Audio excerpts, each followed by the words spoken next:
Budget যে করছি আমরা, হ্যাঁ, বাজেটের উদ্দেশ্যটা কি, লাভটা কি অর্গানাইজেশনকে? যদি এই যে আপনারা অনেক ফিস দিয়ে কোর্সটায় ভর্তি হলেন, আপনারা আপনাদের ম্যানেজমেন্ট বা ফাইন্যান্স টিমে যারা কাজ করেন, মার্কেটিং টিমে কাজ করেন, তারা আসলে আউটকামটা যখন ম্যানেজমেন্টকে দেখাবেন, দে উইল ফিল গুড যে না, আপনি কিছু শিখেছেন।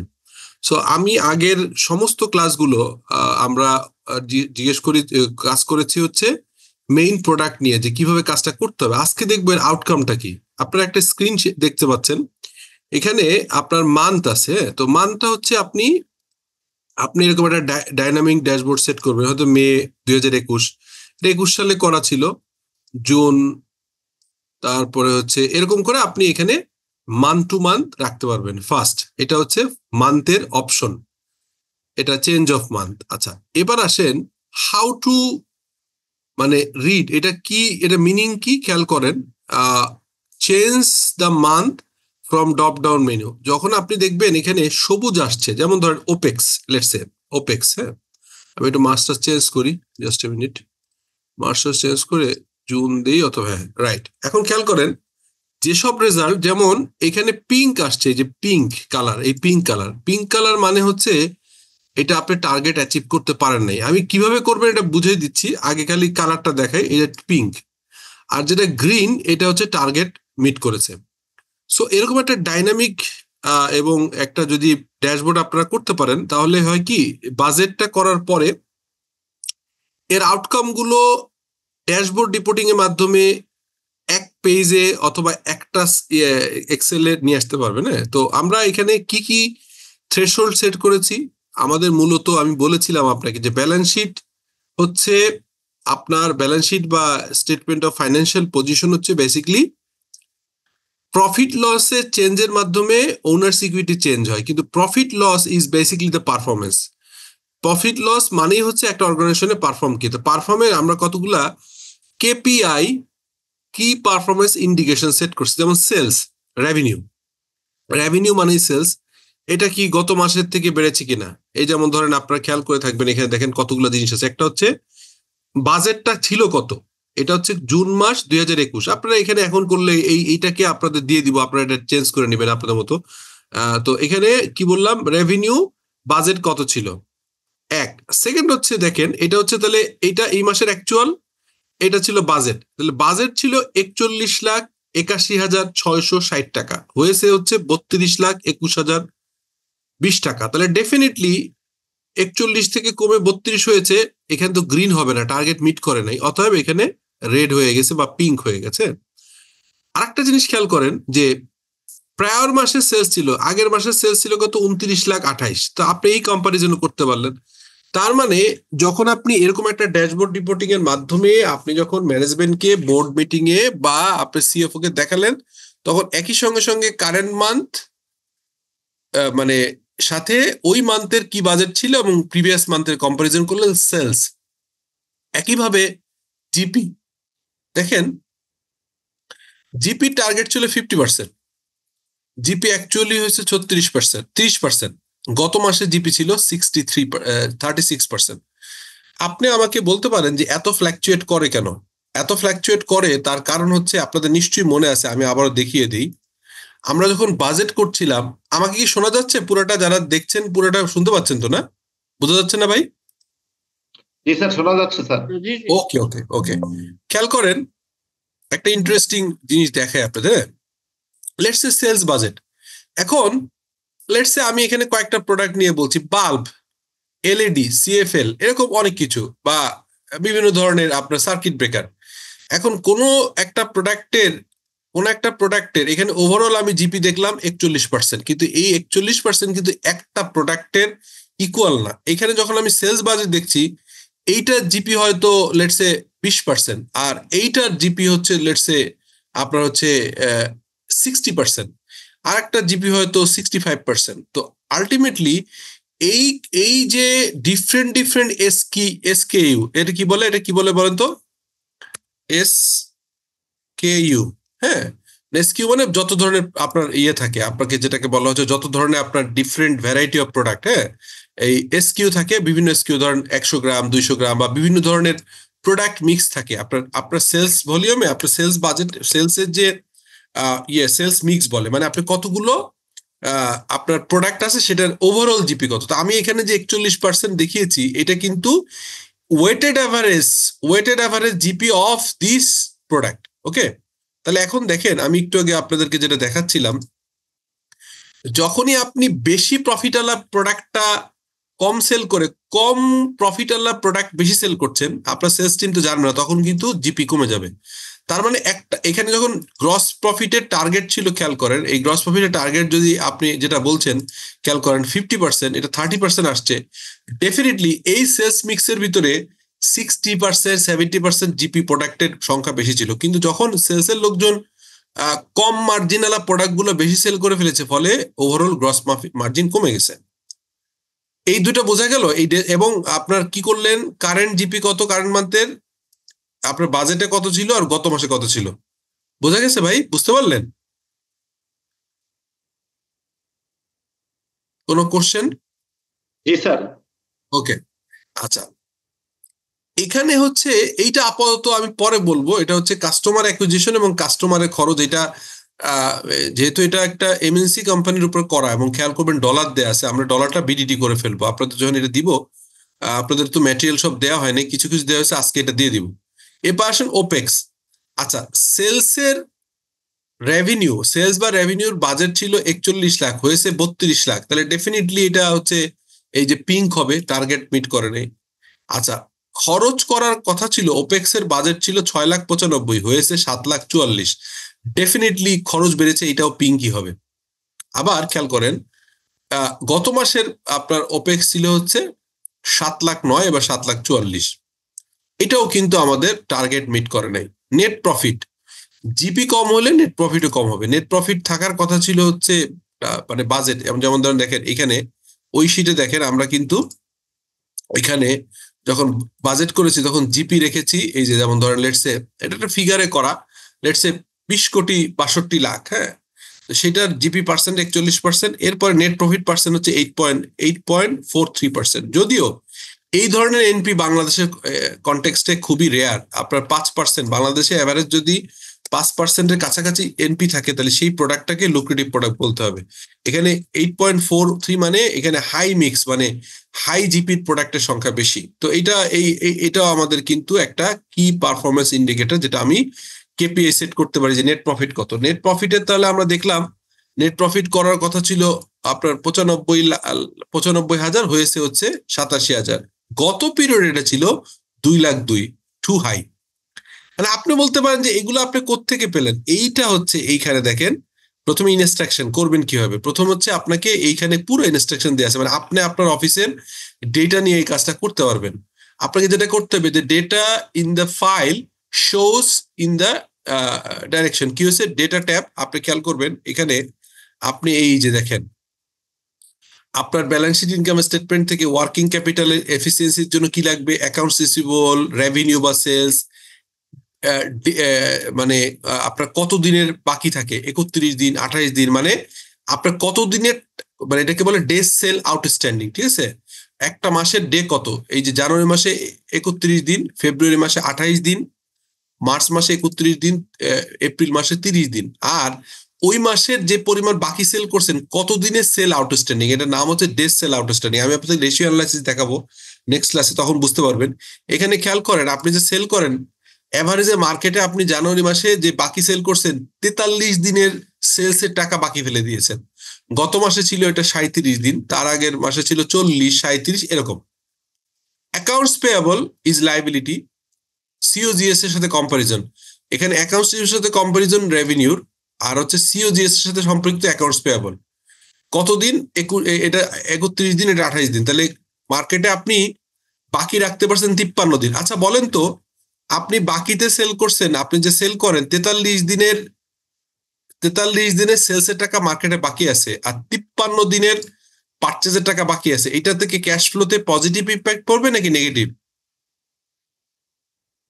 বোঝা গেছে কোশ্চেনটা? স্যার পজিটিভ হবে স্যার। এটা ক্যাশ ফ্লো, এই ওয়ার্কিং ক্যাপিটালে, ওয়ার্কিং ক্যাপিটাল মানে কি বলতে পারবেন? What is the meaning of working capital, দেখি কেউ একজন বলেন তো।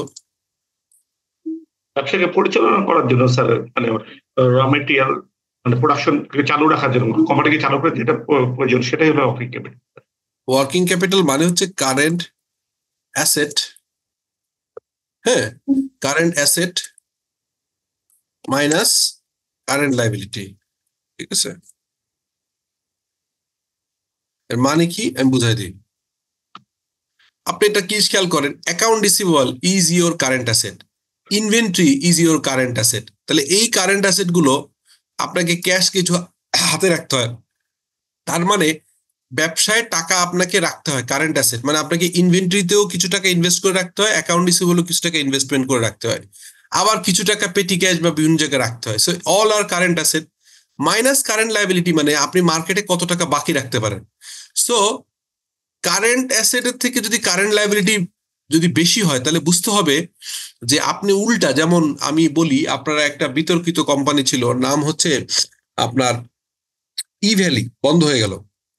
ইভ্যালি যেটা করতো, তারা কাস্টমারের থেকে অ্যাডভান্স টাকা নিত 4 মাস 5 মাস 6 মাসের টাকা, মানে 6 মাস পরে ডেলিভারি দিবে এরকম প্রোডাক্টেরও টাকা নিয়ে নিয়েছে।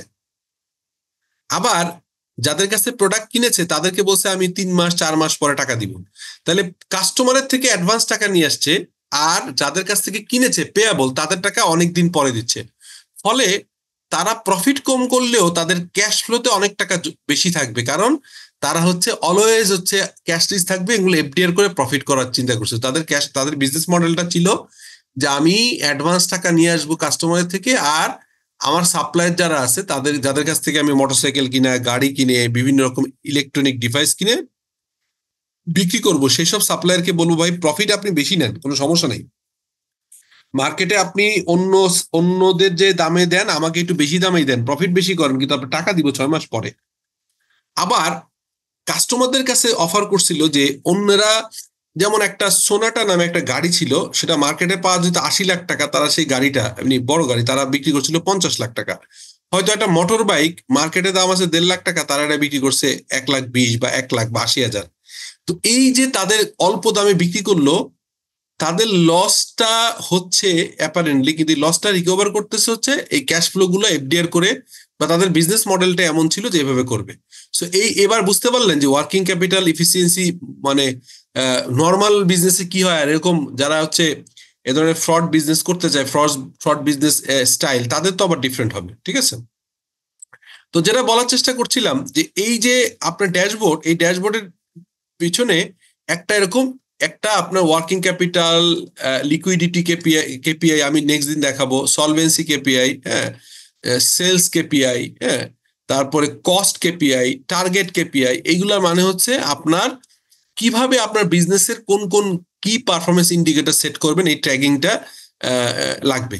আর ডেটা হচ্ছে এই যে ব্যালেন্স শিটটা, এইভাবে এই দেখেন এখানে কি income statement, sales minus COGS equal to gross profit minus হচ্ছে ওপেক্স, সেলস এর expenditure, interest expenditure, depreciation expenditure, tax expense, net profit. হ্যাঁ, এখন দেখেন এইখানে আবার ব্যালেন্স শিটের অ্যাকচুয়াল ডেটাগুলো আছে, এবং আপনি কিভাবে কাজটা করবেন এইখানে সংজ্ঞা দেয়া আছে। What is the definition of quick asset, quick ratio মানে কারেন্ট অ্যাসেট মাইনাস মানে inventory divided by current liability, এটাকে বলা হয় কুইক রেশিও।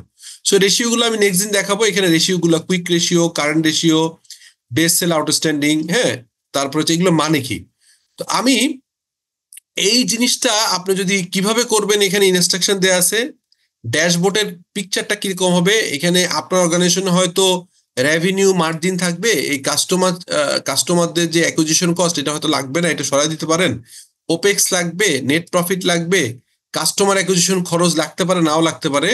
তারপরে days sale outstanding, days payable outstanding, আপনার নন কারেন্ট অ্যাকাউন্ট রিসিভেবল, মানে হচ্ছে অ্যাকাউন্ট রিসিভেবল মানে কি বলেন তো, what does mean account receivable?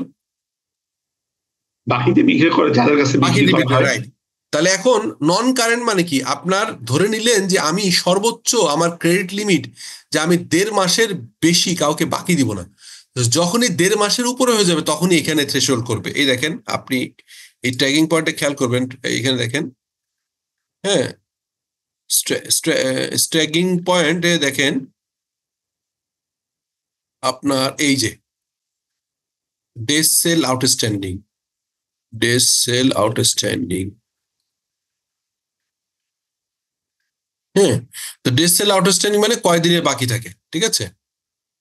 তো ডেজ সেল আউটস্ট্যান্ডিংটা আপনি হচ্ছে যদি এমন হয় যে না আপনার এটা বড় হয়ে যাচ্ছে, এই দেখেন অ্যাকাউন্ট রিসিভেবল পরিমাণ বেড়ে গেছে, অ্যাকাউন্ট রিসিভেবল পরিমাণ বাড়লে তখন কিন্তু এই রেশিওটা খারাপ শো করবে যে আপনার 11% হচ্ছে আপনার 1.5 মাসের ম্যাক্সিমাম বাকি লিমিট দেন, কিন্তু 11% বাকি আছে যেগুলো হচ্ছে ওভার ডিউ শো করছে, অর্থাৎ 1.5 মাসের বেশি বাকি। এইটাও কিন্তু একটা খারাপ ইন্ডিকেশন। আপনার টার্গেট ছিল যে নন নন কারেন্ট অ্যাকাউন্ট রিসিভেবল থাকবে সর্বোচ্চ 3%, গত মাসে ছিল 1%। এই মাসে আপনার সেলসের লোকজন মার্কেটে বেশি বাকি বিক্রি করে ফেলছে, গত মাসেও বাকি বেশি বিক্রি করছে এবং কালেকশনটা প্রপারলি করতে পারে নাই। এই বাকি বাড়ানোর কারণে এবং কালেকশন না করতে পারার কারণে non current account receivable increase করছে from 1% to 11%, which is a bad year. এরপর কারেন্ট রেশিও মানেই হচ্ছে current asset divided by current liability. একটু আগে আপনাকে দেখাচ্ছিলাম না যে ওই ইয়েটা কি, ওই যে আপনাকে এখানে একটা জায়গায় দেখাচ্ছিলাম ওয়ার্কিং ক্যাপিটাল। ওয়ার্কিং ক্যাপিটাল মানে হচ্ছে current asset minus current liability. আর এইখানে এই যে কারেন্ট রেশিও মানে হচ্ছে অ্যাকাউন্ট রিসিভেবল ডিভাইডেড বাই, এখানে আবার ডিটেলও দেওয়া আছে, এখানে দেখেন এই সংজ্ঞা। এই কারেন্ট রেশিও মানে কি দেখেন, এই যে কারেন্ট রেশিও মানে হচ্ছে অ্যাবিলিটি টু মিট, এখানে কি বলছে, ability to meet short term obligation using the current asset। এটার ডেফিনেশনটা কি, current asset divide by current liability. তার মানে এখানে ক্লিক করলেই কিন্তু আপনি এটার ব্যাখ্যাটাও এখান থেকে পেয়ে যাবেন। এই যেমন ডেট ইকুইটি রেশিও, ডেট মানে হচ্ছে লায়াবিলিটি আর ইকুইটি মানে ওনার্স ইকুইটি মানে ওন ক্যাপিটাল। এটা এই দেখেন ক্লিক করলে এখানে চলে আসতেছে। সো আপনি এটার কোনো কিছু বুঝতে অসুবিধা হলে কোন রেশিও কিভাবে আসবে, ইন্টারেস্ট কাভারেজ রেশিও, এটা কেউ বলতে পারবে what does it mean interest coverage ratio, বলেন তো? এটা জানা নেই স্যার। আচ্ছা, এইটা হচ্ছে ইন্টারেস্টিং। ধরেন বাংলাদেশি কোম্পানিগুলো মোস্টলি ব্যাংকের টাকায় ব্যবসা করে, ব্যাংকের থেকে ওয়ার্কিং ক্যাপিটাল নেয়। এখন আমাদের ইনকাম স্টেটমেন্ট ফরম্যাটটা কিরকম, sales minus COGS equal to GP, তারপরে জিপি থেকে বাদ দিই আমরা হচ্ছে ওপেক্স মানে হচ্ছে admin expense, sales and marketing expense, এটা বাদ দিলেন। বাদ দিয়ে হচ্ছে ইন্টারেস্ট, ব্যাংক ইন্টারেস্ট বাদ দেওয়ার আগে যে প্রফিট পাবেন সেই প্রফিটটা হচ্ছে ওই প্রফিট দিয়ে কয়বার ইন্টারেস্ট পেমেন্ট করতে পারেন। তার মানে এখানে টার্গেট ইন্টারেস্ট কাভারেজ মানে হচ্ছে যে আপনি যে লাভ করেন ব্যাংকের ইন্টারেস্ট টাকা 5 বার দিতে পারবেন, এইভাবে প্রফিট করার কথা। সোজা কথা হচ্ছে ব্যাংকের ইন্টারেস্ট ইজ এ টার্ম, যে যদি আপনি প্রফিট করেন 2 টাকা আর ব্যাংকের ইন্টারেস্ট যদি 3 টাকা দিতে হয় তাহলে 1 টাকা করে প্রতি মাসে ক্যাশ শর্ট হবে। আর আমি টার্গেট করছি আমি লাভ করব 10 টাকা, ব্যাংকের ইন্টারেস্টের টার্গেট রাখবো সর্বোচ্চ 2 টাকা। তার মানে আমি আমার প্রফিট দিয়ে ইন্টারেস্ট পে করতে পারবো 5 বার, যেটা হচ্ছে টার্গেট ছিল। গত মাসের যেটা ছিল, গত মাসের প্রফিট ভালো ছিল কারণ মার্কেটে বাকি পড়ে নাই, জিপি ভালো, সেলস ভালো, এই কারণে গত মাসে এই টার্গেটটা ছিল ইন্টারেস্ট কাভারেজ রেশিও ছিল 4 গুণ। এবার সেটা নেমে 2.26। তার মানে আপনি বাকি এই যে প্রফিট করছেন সেই টাকা দিয়ে মাত্র ব্যাংকের ইন্টারেস্টের টাকা দিতে পারবেন হচ্ছে 2.6 টাইম, মানে 2.5 গুণ দিতে পারবেন। মানে আপনি হচ্ছে প্রফিট করছেন 5 টাকা, ব্যাংকের লোন হচ্ছে আপনার আপনি ব্যাংকের লোন 2 টাকা, আপনি হচ্ছে প্রফিট করছেন 5 টাকা, তার মানে 2.5 গুণ। সো বোঝা গেল ইন্টারেস্ট কাভারেজ রেশিওটা বোঝা গেল এখন মোটামুটি। স্যার যাদের ফিনান্স কস্টটা কম তাদের তো এক্ষেত্রে রেশিওটা ভালো আসবে, সবসময় ভালো আসবে। এক্স্যাক্টলি, যাদের ফিনান্স কস্ট নাই অথবা যারা ব্যাংক লোন করে না তাদের রেশিওটা ভালো আসবে, এটা সেফটি রেশিও। তো জিনিসটা বোঝা গেছে, অনেক ইন্টারেস্টিং। এই কাজটাই যদি ওনাদেরকে দেখাতে পারেন বা আপনারা যদি আনতে পারেন, হ্যাঁ, ক্যাশ টাকা আপনার হাতে থাকলে, টার্গেট ছিল যে আপনি যাতে করে অলওয়েজ বলে না যে টাকা রাখলে ভালো, তো ক্যাশ টাকা, এটা আবার বেশি টাকা রাখলে সমস্যা, কারণ বেশি টাকা রাখবেন না তখন এফডিআর করে ফেলবেন। ক্যাশ টাকা টার্গেট ছিল যে আপনি যে ব্যালেন্স শিট করছেন প্রজেক্টেড তাকে 18 লাখ টাকা থাকার কথা ছিল, আসলে 17 লাখ টাকা, গত মাস ছিল 16,62,000। যাই হোক, এরকম করে আপনি আপনার প্রয়োজনীয়, যেমন এইটা যে ক্যাশ ক্রাঞ্চ, এটা আপনি বাদ দিয়ে দিতে পারেন, এটা লাগবে না হয়তো।